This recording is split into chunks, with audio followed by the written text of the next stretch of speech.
Yes. We've already passed that. Huh? That's already passed on the floor. I know. I'm telling her to pass it along, but they're in deep shit.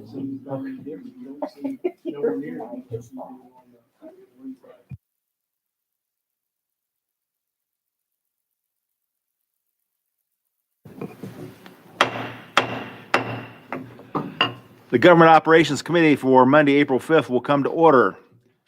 Do we have any personal orders? Seeing none, Madam Clerk, call the roll, please.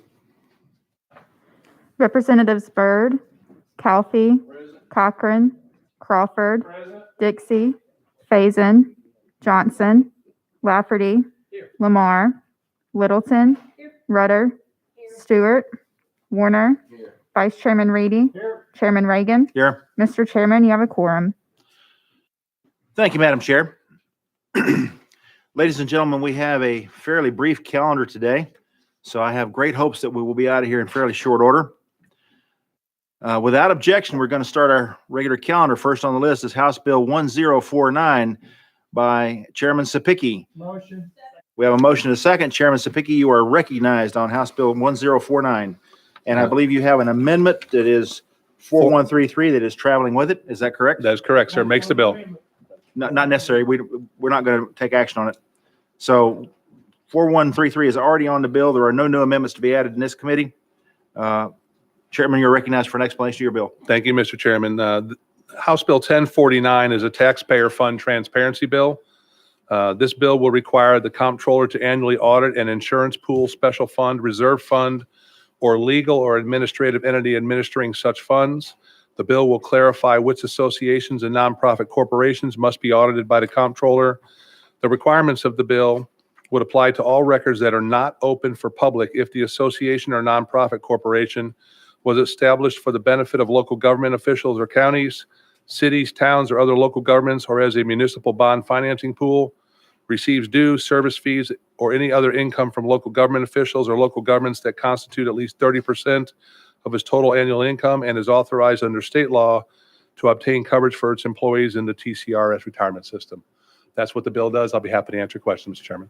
Members, you've heard the explanation. Do we have questions of the sponsor? Seeing none, we are voting on sending House Bill 1049 to Calendar and Rules with a positive recommendation. All in favor, say aye. Aye. All opposed, nay. Bill moves to Calendar and Rules. Thank you, Mr. Chairman. Sponsor. Next on our agenda is House Bill 771 by Chairman Haston. Second. We have a motion and a second on the bill. And Chairman Haston, I believe that we are looking at an amendment traveling with this of 4900. Is that correct? That is correct. This committee needs no action on that since it's already on the bill. You are clear to explain your bill, sir. Thank you, Mr. Chairman. This administration bill seeks to improve the registered apprenticeship system in Tennessee by establishing a state apprenticeship agency. Tennessee would be the 27th state to do so. Establishing a state apprenticeship agency will streamline the apprenticeship application process and help increase completion rates. With that, I'd be glad to answer any questions.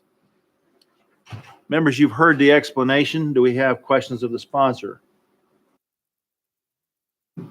Seeing none, Chair will exercise privilege. Chairman Haston, this is a good bill, and I'm glad that we are getting it done. Thank you for carrying it.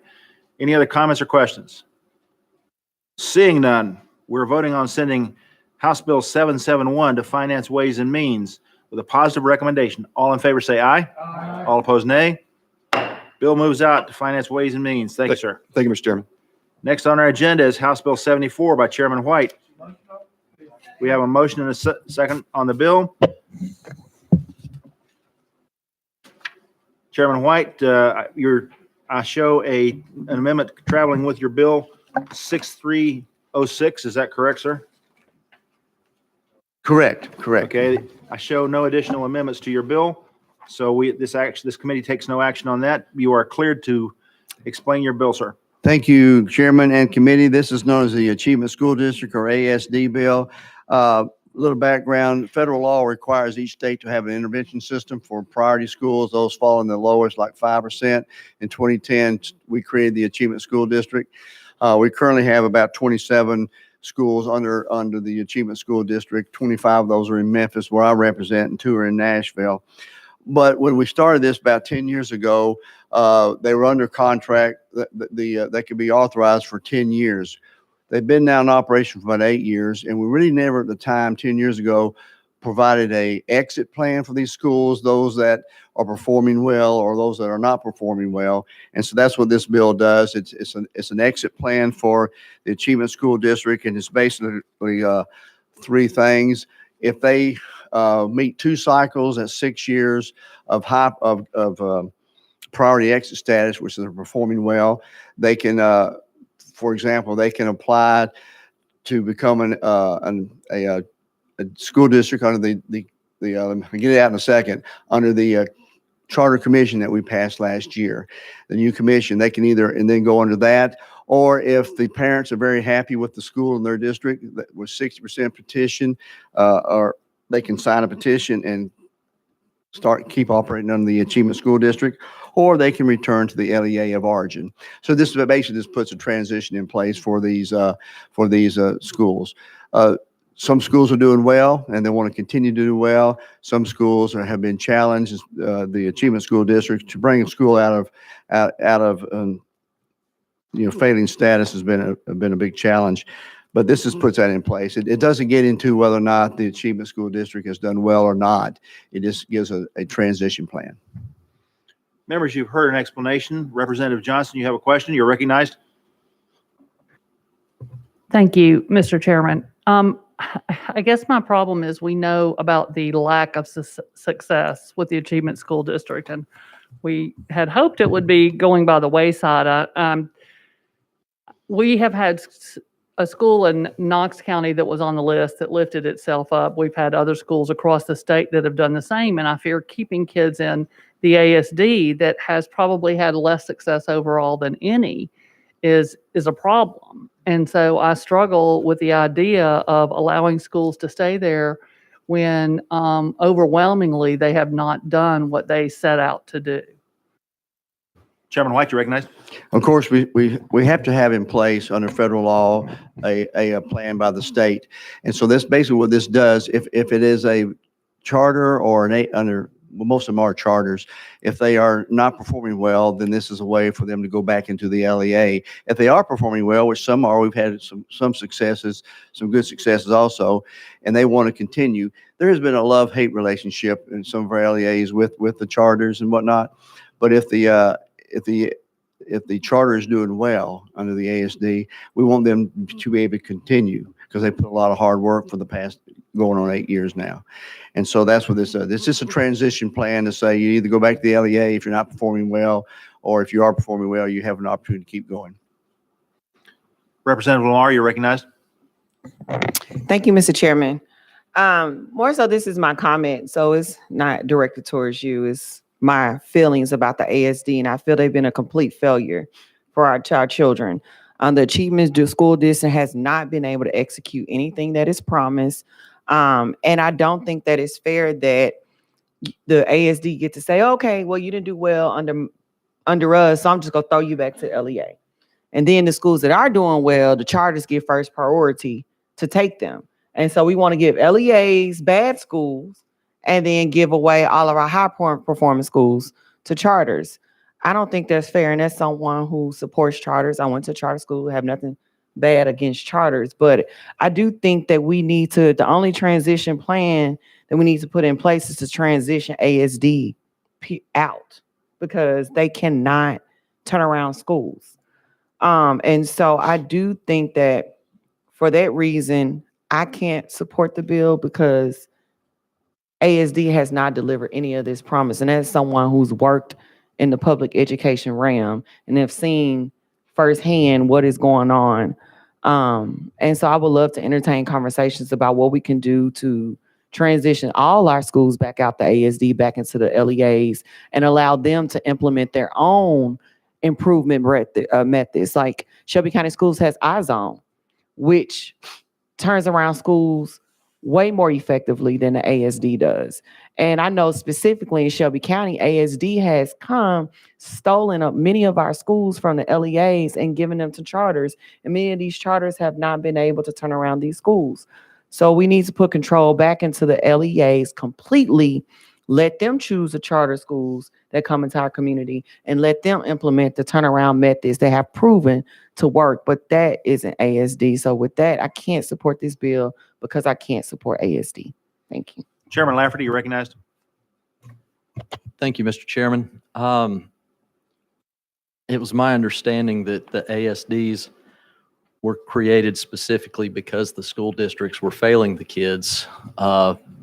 The rhetoric here has kind of clouded my thought on that. Am I missing something here? Chairman White. Schools were put into ASD status because they were not performing under the LEAs. Is that correct? Chairman White. Yeah, that is exactly correct. These schools were taken out in the very first place because the district that they were in had no plan to improve them. And they were improved decade after decade, in my opinion.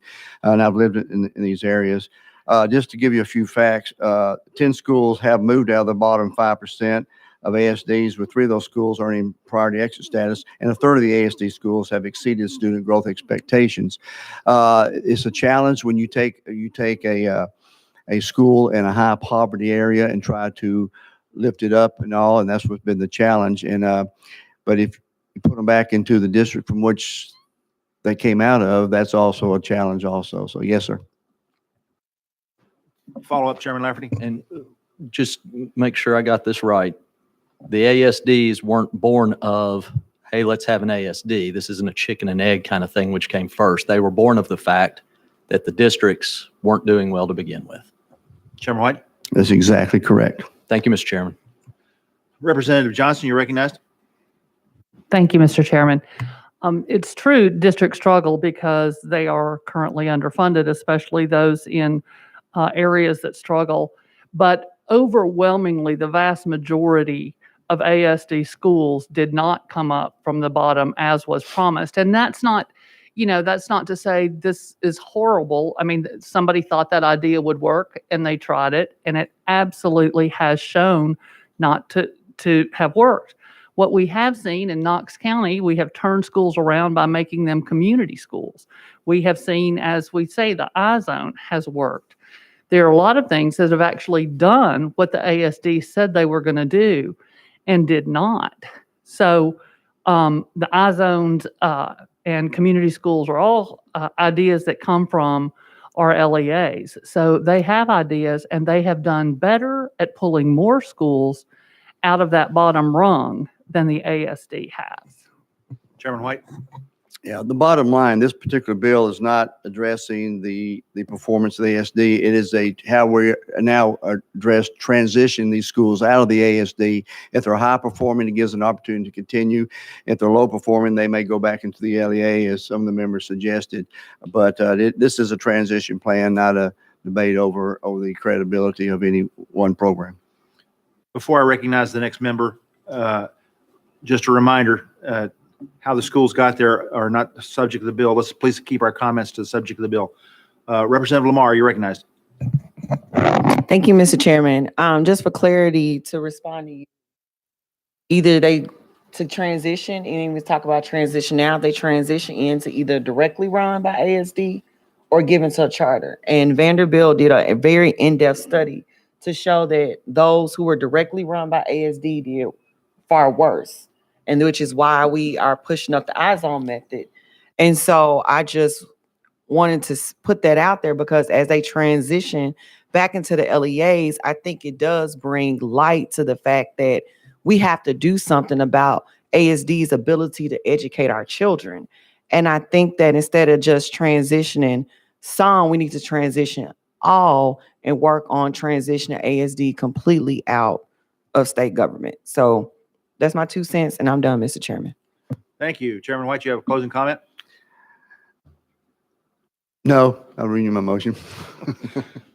Members of the committee, we are voting on sending House Bill 771 to Finance, Ways and Means with a positive, I'm behind here. House Bill 74 to Finance, Ways and Means with a positive recommendation. All those in favor indicate by saying aye. Aye. All opposed, nay. The ayes have it. If you wish to be recorded with the clerk as a no, please see the clerk. Bill moves to Finance, Ways and Means. Thank you, Chairman White. Thank you, committee. Members, item number 4 on our calendar has been rolled 1 week. House Bill 159 by Chairman Williams is rolled 1 week. Next on our agenda is House Bill 322 by Representative Hodgins. We have a motion. Did I hear a second? We have a motion and a second. And Chairman Hodges, I believe you have an amendment traveling with your bill. That's 4965. Is that correct, sir? That's correct, Mr. Chairman. Okay, no action is needed on that one, but we have another amendment that's proposed in this committee. But before we get to that, I have to pass the gavel to the Vice Chairman. Mr. Vice Chair, you have the gavel. Chairman Reagan, you are recognized on Amendment 6615, sir. Thank you, Mr. Vice Chair. Motion? We've got a motion Second. and a second on the amendment. Please continue, sir. Thank you. This amendment simply adds language to the bill that requires that discounts be established through rule and clarifies that the rules must be promulgated in accordance with the Uniform Administrative Procedures Act. Straightforward business of the committee. Thank you, Mr. Chairman. Any questions, comments for the chairman on this amendment? Seeing none, are we ready to vote? All those in favor of adding Amendment 6615 to House Bill 322 signify by saying aye. Aye. Any opposition, nay. Amendment goes on. Chairman Reagan, you have the gavel, sir. Thank you. And to the sponsor, these are the kind of amendments that come to this committee for that purpose. Your bill is unaffected in terms of its content and intent. This is just making sure that we have the right precepts for it to go forward. You're recognized, sir, for an explanation of your bill as amended. Well, thank you, Mr. Chairman.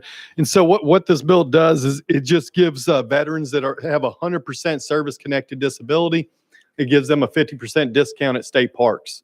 And, Kentucky does this program, except they actually give 100% discount. And so we're just trying to get halfway there. And with that, I'll be glad to take any questions. Members, you've heard the explanation of the bill. Do we have any questions of the sponsor? Question has been called. Do we have any objection? Seeing none, we are voting on sending House Bill 322 to Finance, Ways and Means. All in favor say aye. Aye. All opposed, nay. Moves out to Finance, Ways and Means. Thank you, Chairman. Sponsor. Mr. Vice Chair, you are recognized with the gavel again. Thank you, Mr. Chairman. The last item on our calendar, committee members, is House Bill 493. We've got a motion and a second on House Bill 493. Chairman Reagan. Members, this bill is the bill as it was originally filed, and I'll say for the record, we had an amendment. The amendment is not going to be put on the bill.